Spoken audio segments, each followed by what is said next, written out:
Google makes it harder for you to work from home in your pajamas. Uber says they will stop grayballing the authorities, but not right away. How to build a patio with bacteria, and what to do when you sweat through your technology. All that and a whole lot more coming up on Tech News Today. This is Twit.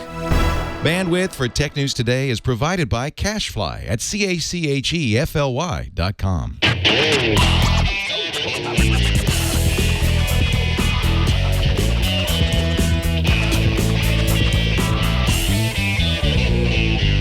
This is Tech News Today, episode 1721, recorded Thursday, March 9th, 2017.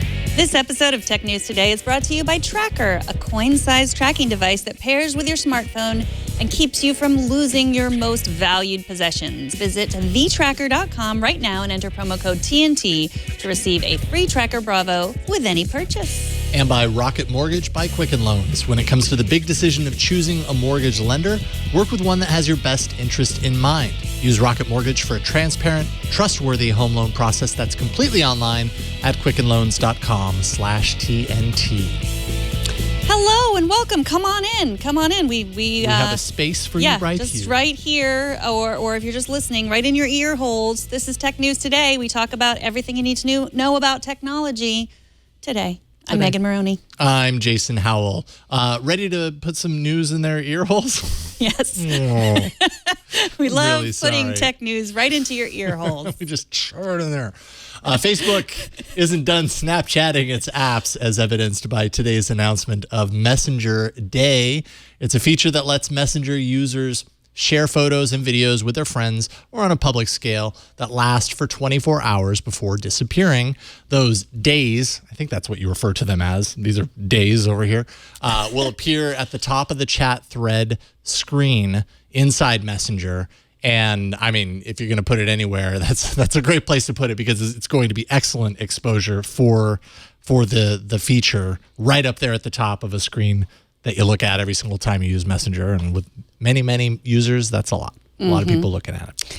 Now, it remains to be seen, I believe, if Facebook users are into the same sort of thing that Snapchat users are into. I mean, that is what Facebook is banking on. I don't know. I mean, I am a fairly heavy Facebook Messenger user, and no one has used the filters, that they copied from Snapchat that we've tried them out amongst the, people that we work with just because we wanted to show people, but it's not a regular thing. In Messenger or? Yeah. Okay. Yeah. Or like in the Facebook, the video chatting. Right. Well, yeah, that's where it gets confusing with Facebook because Facebook has, obviously, Facebook, duh. But it has Messenger, which is more of a chat platform. It has Instagram, which is more photos, but yet all of them are intersecting and intertwining on features that are kind of on parity with each other to a certain degree. And then, much of that inspiration is coming from Snapchat. So I guess Facebook's just kind of realizes copying the successful parts of other services has done well for them. Why not add it in over here as well? And yeah, I see what you're saying. Like if Messenger is specifically a chat app, a chat service designed around that, do people want, the more kind of like public-ish social features baked into that? I'm not sure. I don't know either. You can do that in WhatsApp too. WhatsApp has some of the Snapchat features. Of course they do. They all do. Yeah. And what we didn't even talk about was the other feature where they, the geolocation filters, those geo filters. Remember, Brian, it seems like yesterday you had to tell me what the geo filters were. I think it was at least a year ago. Now I use them all the time. And by all the time, I mean never. Oh, really? Yeah. That often? Yes. But I guess the kids do. I don't know. Brian, do you still use the geo filters? Is that part of your Only in like a sarcastic, ironic way. I see. Check it out. I'm using geo filters. Geo filter Taco Bell. Okay. And I'm not in Taco Bell. Right. Well, I mean, one thing that they point out is like the strength of this is that when you're using Messenger, you're using it to chat with people, many times chat with people who are already online. So using this as a way to, instead of like going to your Facebook feed and saying, hey, I want to go out for drinks tonight, who's with me? And then everybody that follows you sees that nobody replied and said, I'm in. And then you feel like you're not popular at all. Yeah, I'm sorry. I was busy, Jason. Anyways, At least here, it's a little bit more ephemeral. They've got filters kind of baked in that do that bidding for you. Let's get a movie. Let's go watch a movie, or who wants to grab drinks or whatever. Post it in there, and in 24 hours, it's going to disappear anyways. Maybe that makes sense on a chat platform that's a little bit more about like organizing and less about like, hey, check out how social I am. Right.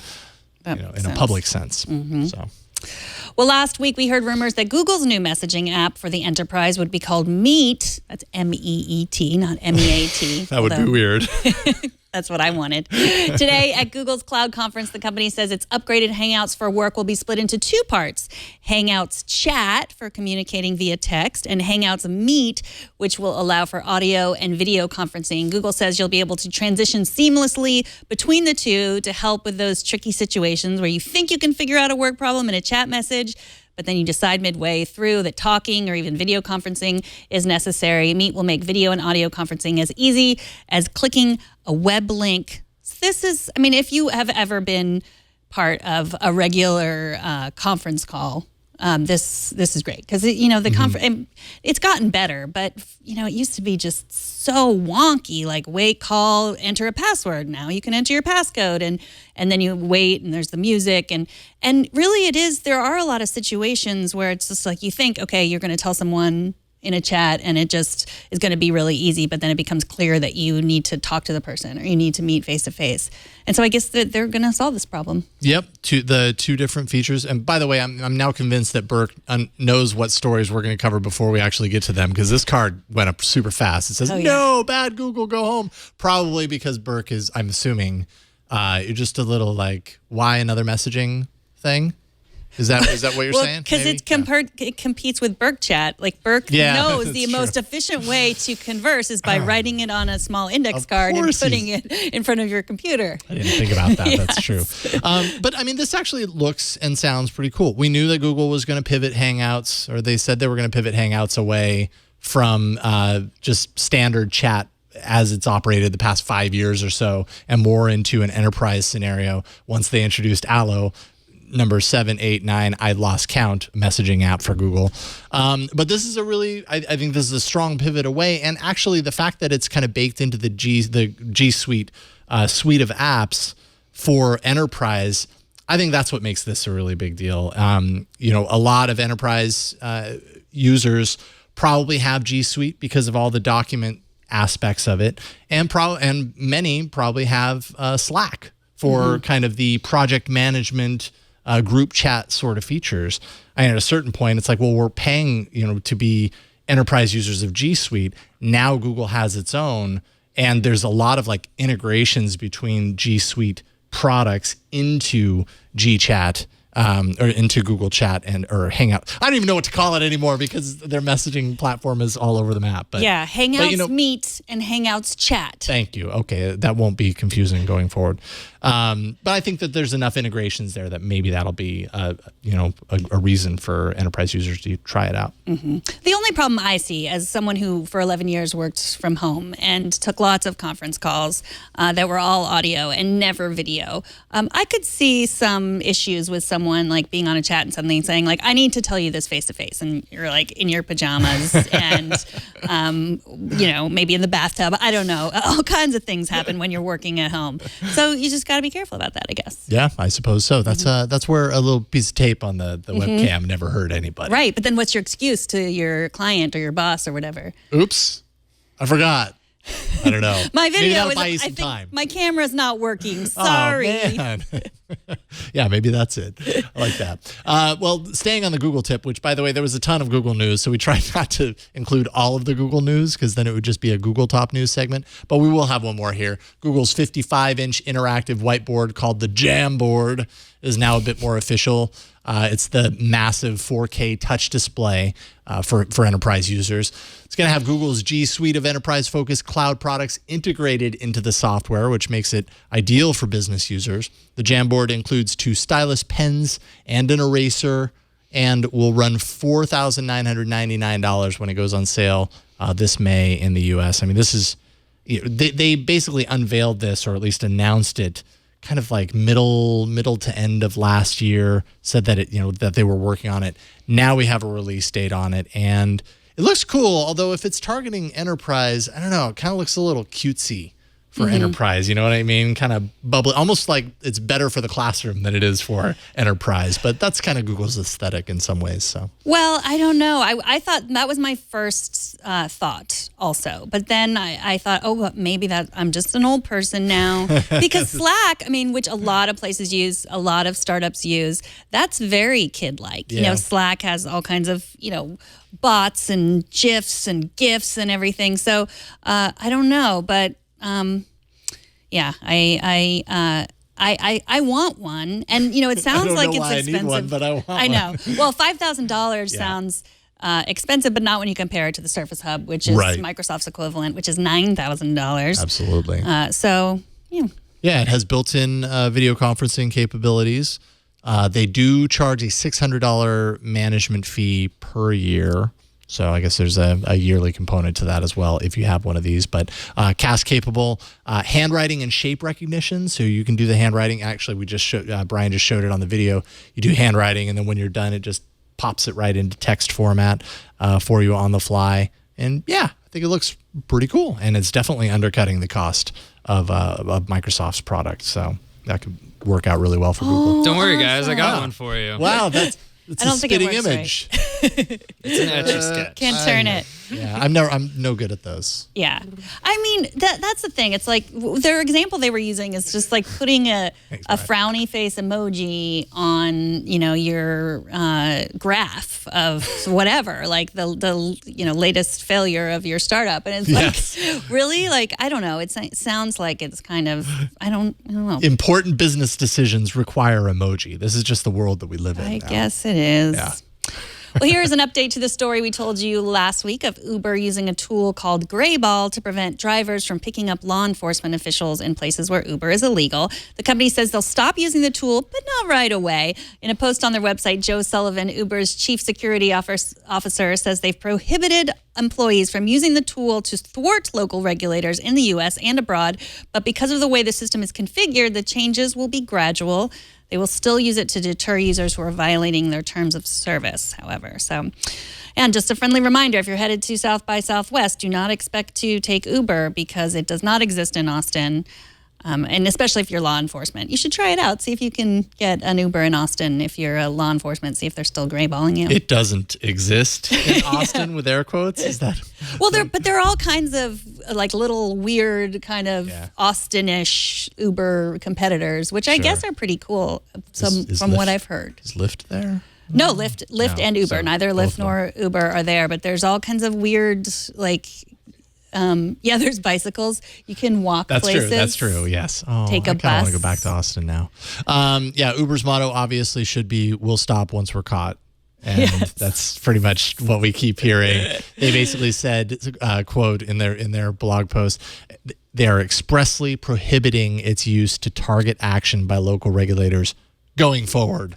I mean, this thing was created to do this. Yeah. Like, okay, you caught us. We're not going to do the main thing that we were using it for, but we're going to use it for all these other reasons still. No qualms about it. Right. Well, the other reasons being like if someone has beat up an Uber driver. Right. Terms of Yes. service are worse. Or someone, from Lyft is trying to figure out how it works or something like that. But, this whole story really makes me think about all of these signals that, we talked about this last week too, but all these signals that we're constantly sending. I mean, it's amazing what they were using.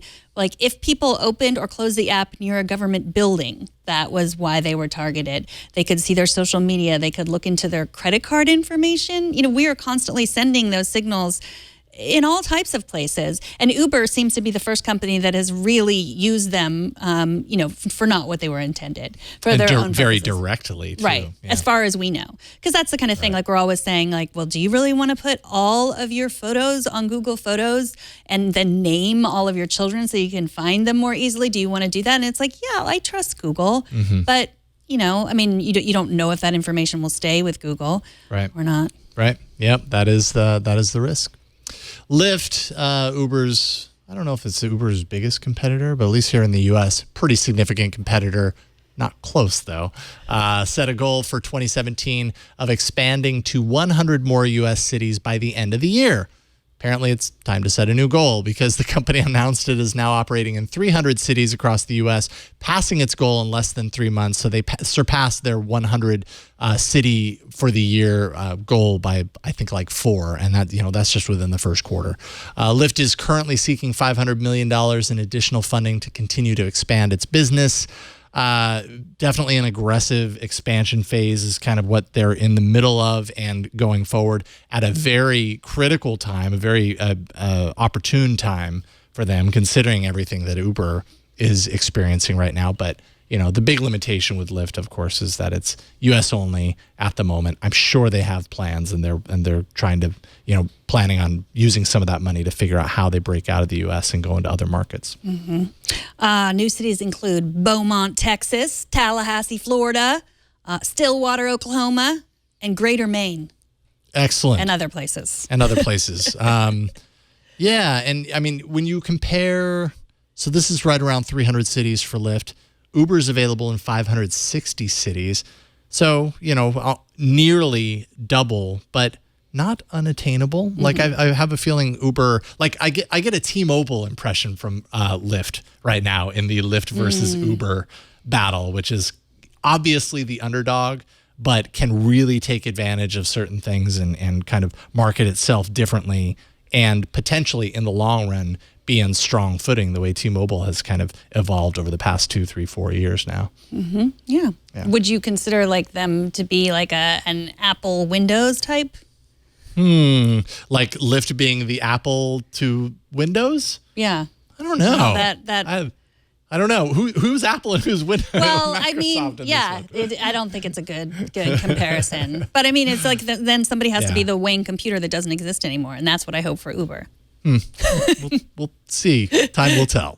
After the break, one day you might be able to build a new patio with bacteria. You're going to find out how. But first, let's take a minute to thank Tracker, the sponsor of this episode. If you've ever had to say to your children, like, your head would fall off if you didn't have it attached to your shoulders, or you wouldn't be able to find your head if it was attached to your shoulders. That's the thing that I say to my children, and that was said to me because I lose things. My keys especially, they are not under the couch. They're not in the cupboard. They're not on the table. It's frustrating. But with Tracker, you never have to worry about losing things again. The Tracker Bravo is a coin-sized device constructed with anodized aluminum for the thinnest, most durable tracking.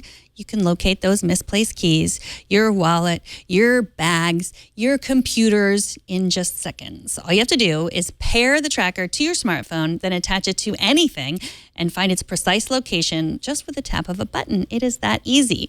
So if you lose your phone, there's something else you can do. You can press the button on your tracker device, or you can ask your Amazon Echo and your phone will ring even when it's on silent. That's a cool feature. Your phone can also track up to 10 devices at once. So if you're prone to losing a lot of things, choose 10 of them, get 10 trackers, attach them all to your phone. You can also customize two-way separation alerts so you're notified before you leave your item behind.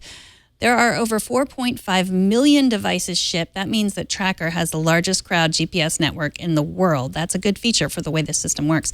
Your lost item will show up on a map even if it's miles away. The Tracker app records its last known location. Then when another Tracker user comes within 100 feet of your item, you get a GPS update of where your item is. They have a 30-day money-back guarantee, so there's no reason not to give it a try. Stop losing your stuff today. Go to thetracker.com and enter promo code TNT, and you will get a free Tracker Bravo with any order. That's TheTracker.com, promo code TNT. Don't forget to add the TNT for your free Tracker Bravo with any order. We all know the three little pigs story. One lazy pig made his house of straw. Another lazy pig made his of sticks. And the third pig made his of sturdy, sturdy bricks. That little pig sure was industrious, but his brick house is doing no favors to our environment. Cement making creates 2 billion tons of CO2 emissions a year. That's more than those created by airplanes and ships combined. Today's guest has done more research into a more environmentally friendly kind of brick for little pigs and for us. Nsikan Akpan from Science Scope on PBS News Hour. Welcome back to the show. Yeah, so this idea comes from bacteria that you can find in caves where they make limestone. So to make regular cement, manufacturers heat limestone, which is also known as the chemical called calcium carbonate, to super high temperatures. We're talking up to 2,800 degrees Fahrenheit. The calcium carbonate breaks down into a powder that gets shipped to construction sites. You mix that powder with water, with rocks and sand, and the calcium carbonate comes back and it binds that rock and sand together to make concrete, and concrete, holds up the world. That would all be fine and dandy, except the fossil fuels burned plus the chemical reaction of heating the limestone releases the carbon dioxide, as you said, to the tune of 2 billion tons per year. And despite what you may have heard, as far as we know, CO2 still causes global warming, so that's a problem. bioMASON kind of cuts out the middle steps. The bacteria replace the cement powder to make calcium carbonate that binds everything together without burning the fossil fuels or releasing the CO2. So how did they get the idea to grow the cement with bacteria? So as a child, bioMASON CEO, Ginger Krieg Dozier, she was fascinated with seashells and corals and how they're made. And so that tough stuff in seashells and corals is calcium carbonate. It's the same stuff in limestone. And a lot of marine organisms make it. So corals, seashells, sea stars, sand dollars, they all make it. They all naturally produce calcium carbonate, normally in shells or in their exoskeletons to protect themselves. So as a young architect, she was looking for a natural way to produce building materials, and she returned to this idea of calcium carbonate, or she returned to this idea of seashells, and that led her to trying to find a way to make calcium carbonate. So I noticed in your video you have a picture of teeth. So I'm wondering, is this the same, like when you go to the dentist and it's like they have to, is that the same, like the way bacteria builds up on your teeth? Could I build something with that stuff? Because that stuff is it can be super hard, yeah. Yeah, so calcium carbonate and calcium are in your teeth. Actually, the bacteria in your mouth work to break down the calcium in your teeth. So you don't want to use oral bacteria to build your house. Okay.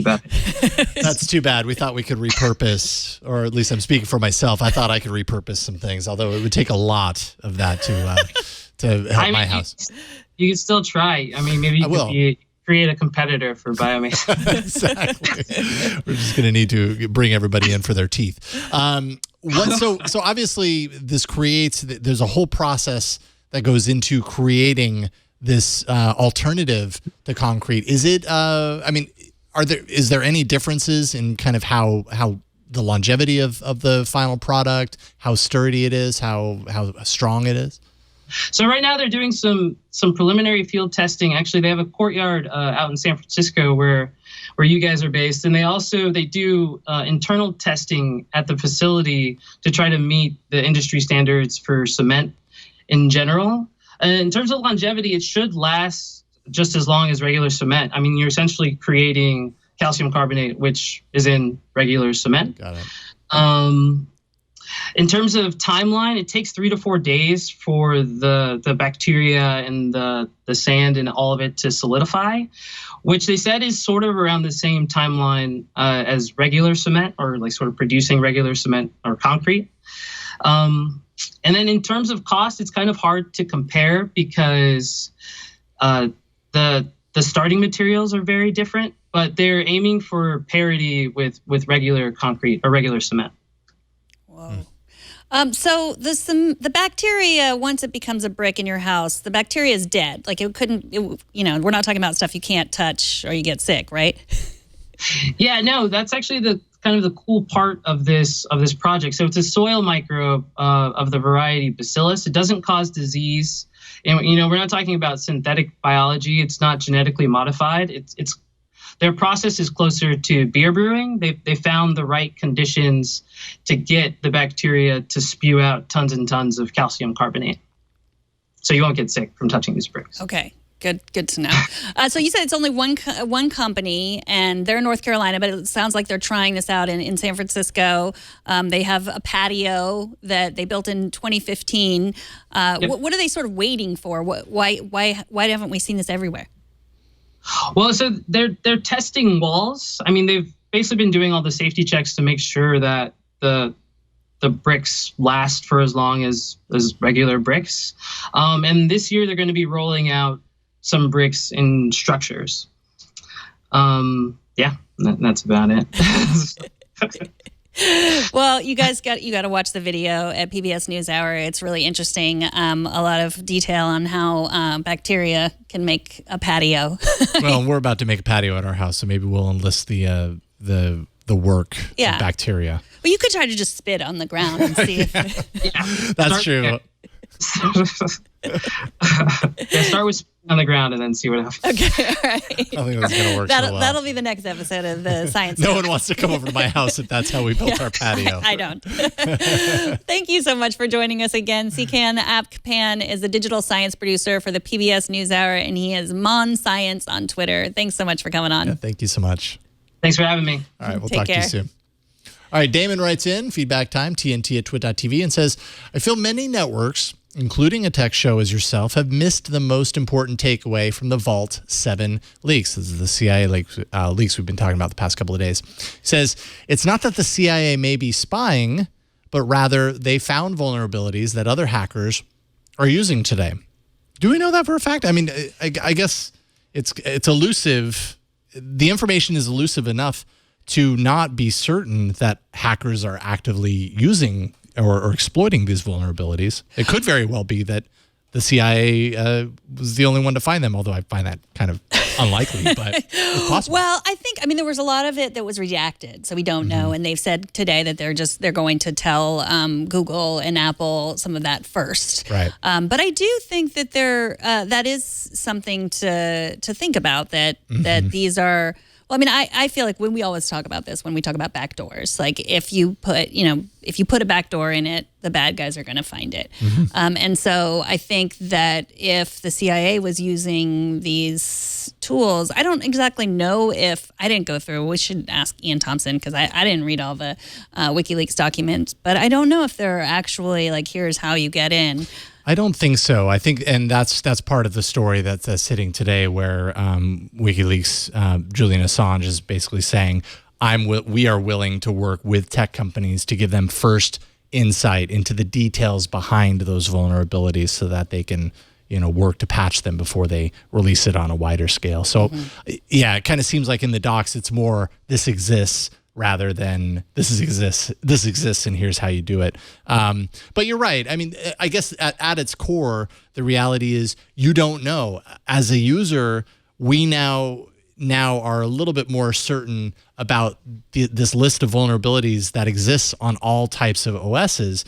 We have no indication whatsoever as to whether it's isolated to just accessed by the CIA, who has found these vulnerabilities, or if anyone else is exploiting it. There's just no easy way for us to know that for sure. And if that's the case, then I suppose you have to assume that, yes, other people have it. Right. I mean, I guess we have talked about how, if someone has access to your smart TV, they can put, a USB plug into it and put malware on it. So, I mean, if the bad guys had not yet thought that they could do that, now they know they can do that. I don't know if it's described exactly how. Yeah. They but still have to get to your TV. Those are ideas. Yeah. So, I mean, it's really a question of, we are worried about our passwords being online and our personal information being online, and then being sold on the dark web. But, what if these tools are sold on the dark web, then anyone can use them to harvest their own data, and